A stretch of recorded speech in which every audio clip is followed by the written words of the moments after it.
Award Aditya ప్రాంగణంలో రామానుజం సంస్థ ద్వారా అందుకోవడం చాలా గొప్ప విషయం. నేను ఇంతవరకు కాకినాడ బయట ఒక 27 దేశాల్లో 2500 పైచిలకు ప్రోగ్రామ్స్ ఇచ్చింటాను. బట్ ఇవాళ ప్రోగ్రామ్ లైఫ్లో డెఫినెట్గా ఆఖరి శ్వాస దాకా నేను దీన్ని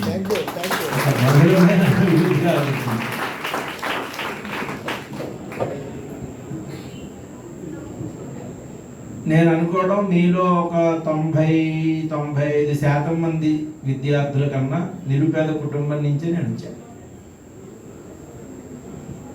ఇవాళ బాగుంది లైఫ్. మీలో నేను ఇంటర్మీడియట్ దాకా తెలుగు మీడియంలో చదువుకున్నాను. ఇంగ్లీష్లో 25 బుక్స్ రాశాను. విలేజ్ బ్యాక్గ్రౌండ్లోనే పెరిగా, విలేజ్ బ్యాక్గ్రౌండ్లోనే పుట్టా పెరిగా. హైదరాబాద్ నేను 10th క్లాస్ లోపలైతే ఒకసారి వెళ్ళా, ఇంటర్మీడియట్ లోపలే ఒకసారి వెళ్ళా. హైదరాబాద్ వెళ్తే ప్రపంచం అంతా చూసేసినట్టే. ఇంకా పక్కన ఉన్న తణుకు వెళ్తే హాంకాంగ్ వెళ్ళినట్టు ఫీల్ అయిపోవడం. అలాంటిది ఇవాళ ఇండియా అంతా ఎక్స్టెన్సివ్గా తిరిగా. దీని అంతటికీ కారణం ఒకటి.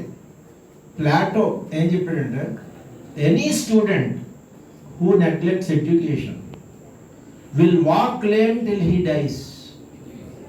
ఏ స్టూడెంట్ అయితే స్టూడెంట్గా చదువుకి పెద్దపీట వేయకుండా, చదువుకి నెంబర్ 1 ప్రయారిటీ ఇవ్వకుండా, మిగిలిన విషయాలు ఫ్రెండ్స్, రిలాక్స్, ఎంజాయ్, సినిమాలు ఇవన్నీ ఉండాలి. సినిమాలు ఉండాలి, ఆటలు ఆడితే రోజుకి 45 నిమిషాలు ఆటలు ఆడకపోతే అసలు నువ్వు లైఫ్లో ఎప్పటికీ షైన్ అవ్వలేదు.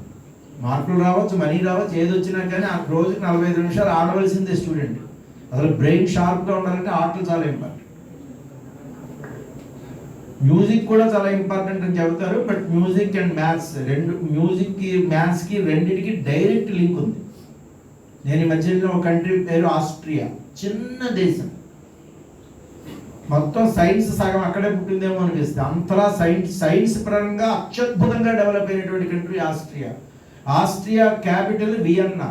అది వియన్నా అనే నది పక్క నుంచి ప్రవహిస్తోంది ఉంది కాబట్టి దాన్ని వియన్నా అనే పేరు వచ్చింది. దాన్ని ఏమంటారు తెలుసా? Music city of the world అంటారు. ప్రపంచంలో ఉన్న musicians, greatest musicians like Beethoven, Schubert, Brahms, Mozart, వీళ్ళందరూ అక్కడే రాణించారు. వాళ్ళ సమాధులు కూడా అక్కడే ఉంటాయి. అవన్నీ నేను చూసే అదృష్టం కూడా నాకు కలిసింది. ఎందుకు చెప్తానంటే అక్కడ మీకు జలిస్తే అక్కడ వాళ్ళ నమ్మకం ఏంటంటే music and mathematics, music and science are very closely related. One who is good in music will be automatically good in mathematics. Even Einstein యొక్క స్టేట్మెంట్, మ్యూజిక్కి మ్యాథమెటిక్స్కి కనెక్షన్. ఇంతకీ చెప్పబోయే స్టేట్మెంట్ ఏంటంటే, any student who neglects education will walk lame till he dies. Walk lame అంటే నీతో పాటు ఉన్న వాళ్ళందరూ చాలా టాప్గా లైఫ్లో ముందుకు వెళ్ళిపోతూ ఉంటారు. నువ్వు నీ లైఫ్లో త్రూఅవుట్ ఏది ఉండదు. అసలు నీ శాలరీ అనే కాదు, అసలు నీ ఎందుకు ఇన్ని కన్నాను అని తల్లిదండ్రులు బాధపడుతూ ఉంటారు. నీకు పాఠం చెప్పిన టీచర్లు గర్వంగా చెప్పుకోలేదు. నువ్వు అడుగు పెడితే నువ్వు పుట్టిన ఊరు పులకరించలేదు. సో ఇలాంటి స్థితి, ధైర్యమైన స్థితి నీకు ఉండాలి అంటే ఒకే ఒక్కటి, స్టూడెంట్గా ఉన్నప్పుడు చదువుకి నెగ్లెక్ట్ చేయొద్దు సార్. ఇవాళ 99% స్టూడెంట్స్ చేస్తుంది అదే. నేను ఇవాళ ఇంత స్థితిలో ఉండి కూడా నేను ఇవాళ ఏదో ఈ స్థాయికి వచ్చానంటే కారణం చదువుకునే టైంలో చదువుని నెగ్లెక్ట్ చేయకపోవడం. చదువు అంటే అపారమైన భక్తి, ఇష్టం. పెద్ద అమోఘమైన తెలివితేటలు లేవు నాకు. నేను నా ఎంటైర్ లైఫ్లో ఏనాడు నేను టాపర్ని కాదు. 100 మంది ఉన్న క్లాస్లో ఏనాడు నేను టాప్ 30లో ఉన్నట్టుగా నాకు పెద్ద గుర్తులేదు మెయిన్ టైంలో. బట్ బాటమ్ 20లో ఉండకుండా చూసుకున్నాను. ఇవి కాక చిన్న చిన్న విషయాలు. అలాగా నాకు ఉపయోగపడిన ఒక 5-6 విషయాలు మీకు చెప్తాను. ఇది క్లాస్ అనుకోండి, వాట్ ఎవర్ ఇట్ ఈస్. మీరు ఎస్ అంటే చెప్తా ఒక 5-6 పాయింట్స్. ఈ 5-6 పాయింట్లు కనుక మీరు పాటిస్తే టేక్ ఇట్ ఫర్ గ్రాంటెడ్. ఇవాళ ప్రపంచం అంతా మీకోసం ఎదురు చూస్తాం. ఇవాళ మీకు అవకాశాలు చరిత్రలో ఏనాడు ఎవరికి లేవు. నన్ను అడుగుతుంటారు, మీరు ఇన్ని ఇండియా బయట కొన్ని వందల యూనివర్సిటీస్ ఆర్గనైజేషన్స్ చూశారు కదా, మీరు వరల్డ్ క్లాస్ ఆర్గనైజేషన్స్, మీరు అబ్జర్వ్ చేసిన స్టూడెంట్స్ ఎక్కడ ఎలా ఉంటారు ఏంటి? నేను ఎప్పుడూ ఒకటే చెప్తున్నాను, best students of the world are Indian students outside India. Indian students in India కాదు. ఇండియన్ స్టూడెంట్స్ ఇన్ ఇండియా సహించలేము. చాలా బిహేవియర్ కానీ, వాళ్ళ రెక్లెస్నెస్ కానీ, అత్యద్భుతమైన అవకాశాలు ముందుంటే అన్నింటినీ అసలు లెక్క చేయడం, ఎవడో ఎంతటి వాడు చెప్పినా నువ్వు చెప్పేవులే, నువ్వు చెప్పేవులే, మాకు తెలదా? ఇదే కాన్సెప్ట్. ఈ ప్రపంచం అంతా మీకోసం ఎదురు చూస్తుంది. అవన్నీ పట్టించుకోడు అసలు. అంతా ఏదో ఆ పక్కన ఇద్దరు ముగ్గురు ఫ్రెండ్స్ మామ బ్యాచ్ ఉంటుంది, మేనేజ్ చేస్తుంది. సో 6 పాయింట్లు చెప్తాను, మంచి పాయింట్లు రాసుకోండి. ఫస్ట్ పాయింట్, దీనికి హెడ్డింగ్ పెట్టాలి కదా, మరి హెడ్డింగ్ పెట్టాలి కాబట్టి హెడ్డింగ్ ఏదో కాదు, నా మొబైల్ నెంబర్ చెప్తాను, అదే మీకు ఇవాళ ఈ 6 పాయింట్కి హెడ్డింగ్ అనమాట. నా మొబైల్ నెంబర్ చెప్తాను, రాసుకోండి. నేను చెప్పిన తర్వాత మళ్ళీ మిమ్మల్ని నా మొబైల్ నెంబర్ అడుగుతాను, మీరు కరెక్ట్గా చెప్తే మీకు నెలకి 3 లక్షలు స్టార్టింగ్ శాలరీతో ఉన్న గూగుల్లో జాబ్ వచ్చేసింది. మై మొబైల్ నెంబర్ ఈజ్, గూగుల్లో క్వశ్చన్లు అన్నీ ఇలాగే ఉంటాయి.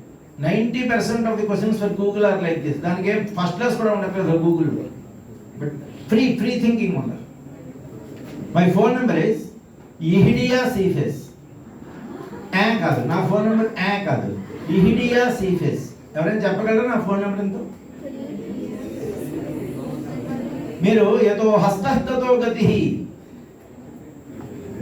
వేళ్ల చివరలో సరస్వతి నది ప్రవహిస్తూ ఉంటుంది. మీరు పేపర్ మీద పెన్ను పెట్టి రాయండి, ఆన్సర్ వచ్చేస్తుంది. అలా పెట్టకుండా అలా చూడండి, మీకు చచ్చిన ఆన్సర్. ఇహిడియా సీఫేస్ అని రాయి ముందు. ఆన్సర్ ఎందుకు రాదని అన్నాడు.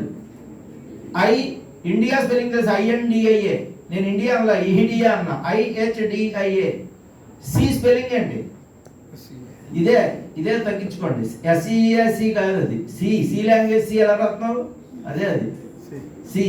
ఫేస్ FACE అని రాయండి, మీకు వెంటనే ఆన్సర్ వచ్చేస్తుంది. నీకు మైండ్ వెంటనే నీకేం చెప్తుంది తెలుసా? మొబైల్లో 10 అంకెలు ఉంటాయి కాబట్టి 10 అంకెలు అవి ఉంటాయి. ఏ ఫస్ట్ లెటర్ కాబట్టి ఏ కింద 1 రాయి, సి 3వ అంకె కాబట్టి సి కింద 3 రాయి, డి 4 కాబట్టి 4 రాయి, ఐ 9th లెటర్ కాబట్టి ఐ కింద 9 రాయి. ఆన్సర్ నీకు ఒక కొబ్బరికాయలోకి నీళ్ళు వచ్చినంత సహజంగా నీకు ఆన్సర్ వస్తుంది. ఇంతకీ నా ఫోన్ నెంబర్ ఎంత?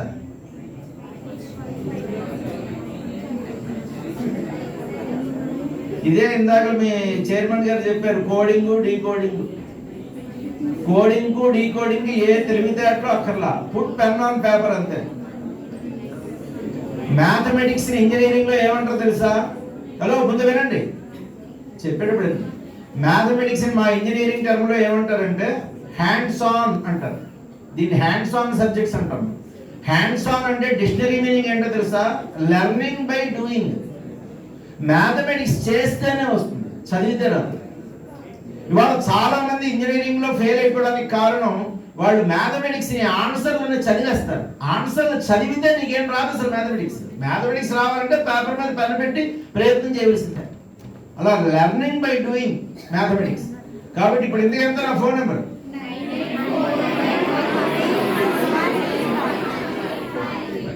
చూడండి, చాలా డిఫికల్ట్ అని అనిపించుండొచ్చు మీకు, వెరీ డిఫికల్ట్, పిచ్చి అనిపిస్తుంది. What is this non sense అని అనిపిస్తుంది. ఇహిడియా సీఫేస్ అంటే అదే పేపర్ మీద పెట్టు, అందులో సెన్స్ బయటకు వచ్చేస్తుంది. My phone number is 98. చెప్పే పద్ధతి కూడా బాగుండాలి. చెప్పేటప్పుడు ఎప్పుడు కూడా మధ్య మధ్యలో సైలెన్స్ అనేది చాలా ఉండాలి. విలియం షేక్స్పియర్ చెప్పినట్టుగా, man is man because of his speech, while speaking it is the silence that rules the mind, rulers of mind are the rulers of the world అన్నాడు. మాట్లాడేటప్పుడు ఎవడైతే పదాల మధ్య సైలెన్స్ ని ప్రాపర్ గా యూజ్ చేస్తాడో వాడే ప్రపంచాన్ని జయిస్తాడని చెప్పి. కాబట్టి ఫోన్ నెంబర్ చెప్పేటప్పుడు అందుకే అనకూడదు, అది కాదు నా phone number. My phone number is 9849136135. అలా మధ్యలో చిన్న చిన్న గ్యాప్స్ ఇచ్చి మాట్లాడితేనే రేపు పొద్దున ఇంటర్వ్యూలో ఎక్కడైనా సరే మీరు రాణిస్తారు. You will be ruling the minds of the interviewer and hence you will be ruling the world. ఇవి అలవాటు చేసుకోండి, చిన్న చిన్న టెక్నిక్. ఎందుకు ఇవాళ నచ్చిందా పాయింట్? ఎందుకే నా ఫోన్ నెంబర్ తెలిసిందా? ఓకే, అసలు మ్యాథమెటిక్స్ అంటే ఏంటి? మురళీకృష్ణ అనే ఒక బుల్లి కవి ఏమని చెప్పాడంటే, రాయండి, అదే మీరు రాయబోయే first point. Mathematics is expression in numerical. Mathematics is expression in numerical. ఇందాక నేను మీకు చెప్పే కదా నా ఫోన్ నెంబర్ ఈహిడియా సీఫెస్ అని, అది సాహిత్యంలోకి వస్తుంది లేదా పిచ్చిలోకి వస్తుంది. దాన్ని మీరు ఏం చేశారు, డీకోడ్ చేసి అంకెల్లో చెప్పారు. That is mathematics. దీనికి సంబంధించిన ఒక అద్భుతమైన విషయం చెప్తాను మీకు. అదేంటంటే కింద డాష్ పెట్టి రాయండి. సుమారు 2000 సంవత్సరాల క్రితం పైథాగరస్ అనే వ్యక్తి చెప్పాడు, రాసుకోండి. అద్భుతమైన స్టేట్మెంట్. మీకు లైఫ్లో ఏ రంగంలో అయినా సరే రాణించాలి అంటే, గ్రూప్ 1 ఎగ్జామ్స్, ఐఏఎస్ లాంటి కాంపిటేటివ్ ఎగ్జామ్స్ సునాయాసంగా కొట్టేయాలంటే ఈ సెంటెన్స్ వజ్రాయుధం లాంటిది. రాయండి, 2000 సంవత్సరాల క్రితం సెంటెన్స్. ఇవన్నీ చెబుతూ ఉంటాను నేను. నిజాలు ఖనిజాలు తవ్వితేనే పైకి వస్తాయి. ఇది అంతే. Man is the measure of all.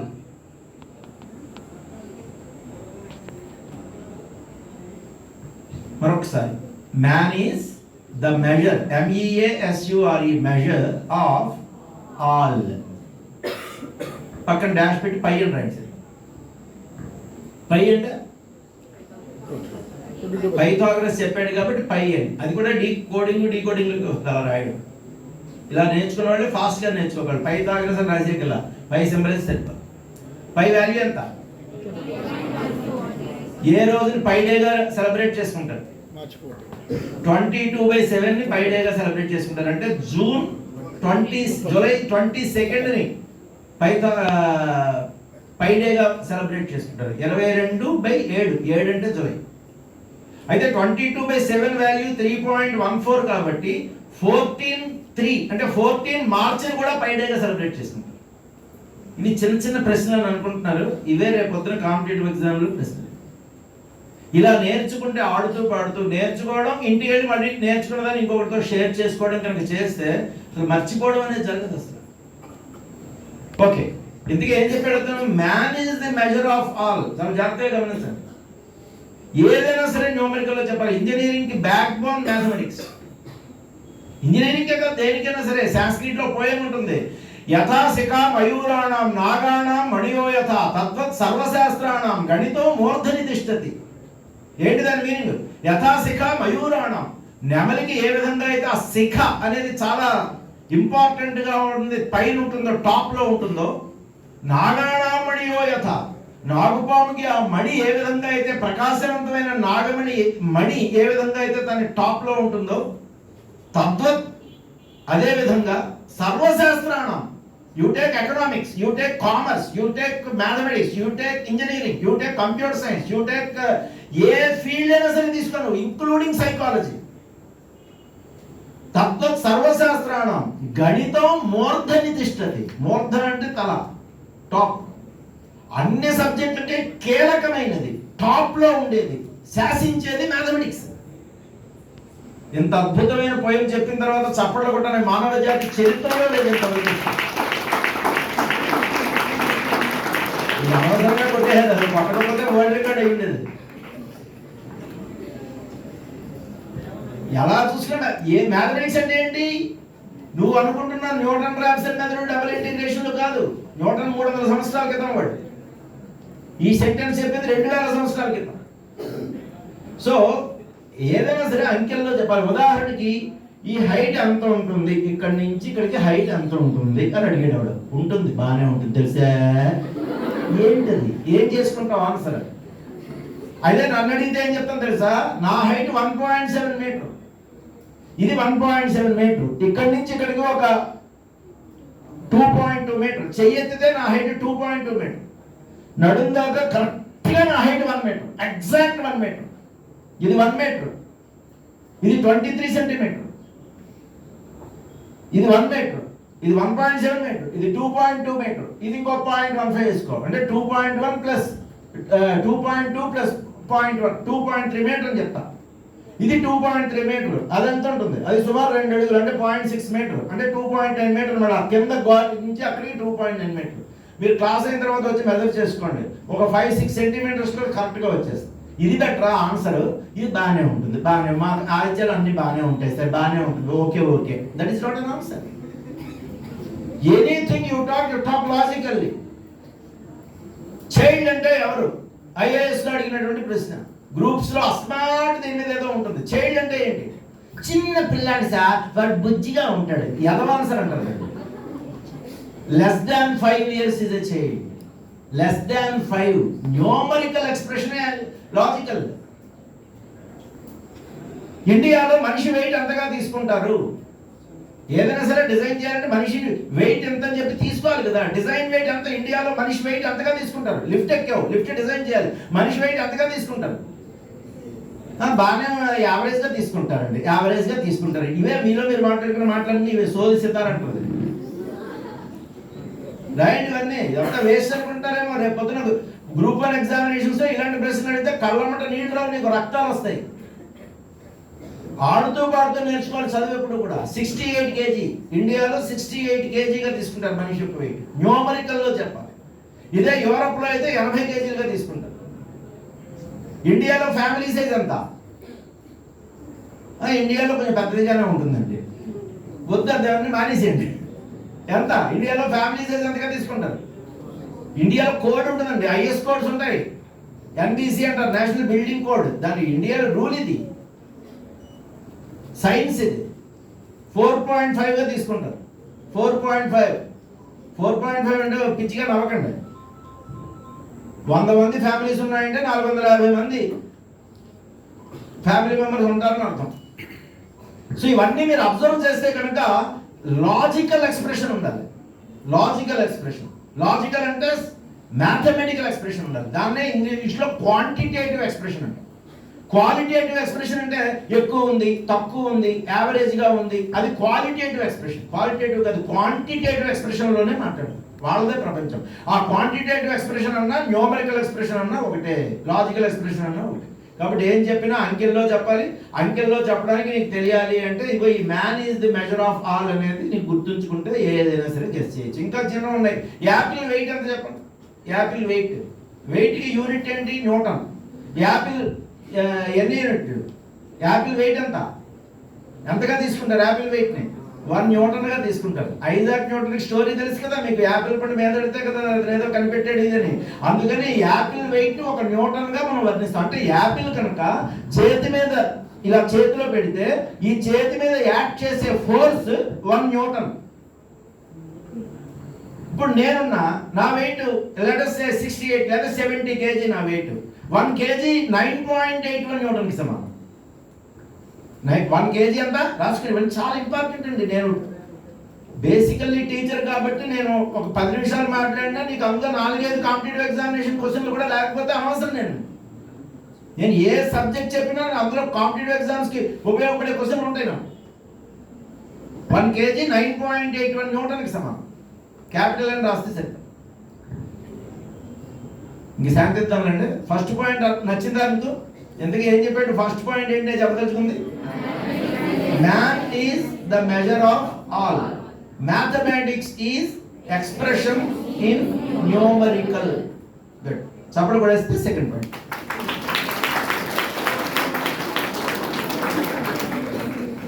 Second point ఏంటంటే, నాకు ఒక 25 years అయింది లైఫ్లో. అన్హ్యాపీనెస్ అంటే ఏంటి? చాలా మస్తు ఉంటా. జాయ్ ఫర్ ఎవర్ కి నిదర్శనం ఆల్మోస్ట్. నేను మీకు ఇచ్చే అడ్వైజ్ ఏంటంటే, రైట్, అదే second point. Avoid sad. Avoid, AVOID, avoid. Sad, SAD, sad, capital letters right. Avoid sad for Joy for ever. Avoid sad for Joy for ever.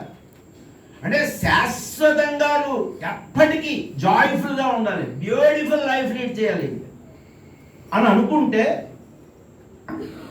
Sad అనేదాన్ని avoid చేయాలి. Sad అంటే ఏంటి? కింద రాయండి. ఎస్ అంటే smoking, ఏ అంటే alcohol, D అంటే drugs.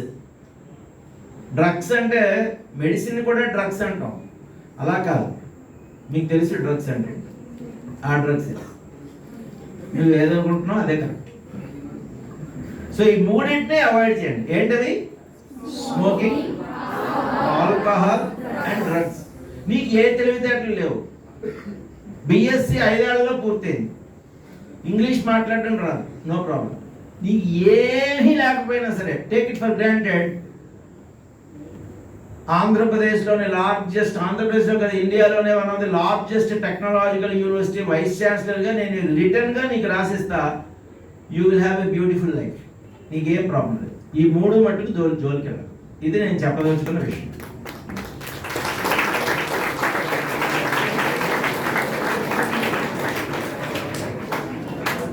నేను ఇంతవరకు నా లైఫ్లో సిగరెట్ కాల్చే ప్రసక్తి కూడా లేదు, డ్రింక్ చేయాల, చేసే ప్రసక్తి కూడా లేదు, చుక్క కూడా తాగే ప్రసక్తి కూడా లేదు. కారణం ఏంటి తెలుసా? నేను బీటెక్ ఫస్ట్ ఇయర్లో మన భీమవరం, నాకు ఆంధ్ర యూనివర్సిటీ, ఎన్ఐటి వరంగల్లో, ఎన్ఐటి తిరుచిరాపల్లి అప్పటి నుంచి ఇప్పటికీ కూడా నెంబర్ 1 ఎన్ఐటి అదే. దాంట్లో సీట్ వచ్చినా కూడా జాయిన్ అవ్వకుండా 1500 కిలోమీటర్ల దూరంలో ఉన్న ఎన్ఐటి సూరత్లో జాయిన్ అయ్యాను. ఒక విలేజ్ బ్యాక్గ్రౌండ్ నుంచి జైంట్లీ దానికి వెళ్ళాను. వెళ్ళిన సీట్ వచ్చిన వెంటనే ఇంజనీరింగ్లో ఫస్ట్ ఇయర్ నేను ఇంతవరకు నేను సిగరెట్ కాల్చకపోవడానికి, ఫ్యూచర్లో కూడా కాల్చే ప్రసక్తి